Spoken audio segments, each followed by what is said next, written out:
Hello, আসসালামু আলাইকুম। আমরা তমরদিনী স্বেচ্ছাসেবক দল তমরদিনিয়ানের আশেপাশে যে বেড়িবাঁধগুলো আছে সেগুলো আমরা দেখতেছি, কোনো ঝামেলা হইতেছি না। আর যেগুলো ক্ষতিগ্রস্ত হয়েছে আমরা সাধারণ মানুষের পাশে দাঁড়ানোর জন্য চেষ্টা করতেছি। আমাদের সাথে আছে আমাদের তমরদিনিয়ান স্বেচ্ছাসেবক দলের সদস্য সচিব শিফুদা, সাথে আছে আমাদের তানজিম ভাই যুগ্ম আহ্বায়ক স্বেচ্ছাসেবক দলের, আরও আছে আমাদের রাকিব ভাই, আরও আছে আমাদের সাইফুল, শাহরাজ। আমরা চেষ্টা করতেছি আমাদের এই আশেপাশে যে বেড়িবাঁধের যে লোকগুলো আছে কোনো ক্ষয়ক্ষতি কীরকম হয়েছে দেখার জন্য।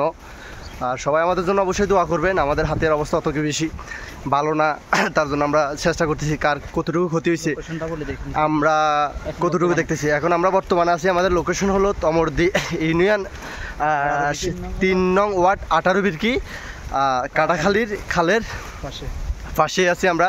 অবশ্যই এখানে কীরকম ক্ষতি হয়েছে আমরা দেখতেছি। আর আমরা যা ফাটতেছি আমাদের তবিল থেকে আমরা সহযোগিতা করতেছি, যারা ফাটতেছি, যার কার কত কিছু দরকার হয়েছে আমরা চেষ্টা করতেছি দেওয়ার জন্য। সবাই আমাদের জন্য দোয়া করবেন, অবশ্যই ভালো থাকবেন। আসসালামু আলাইকুম।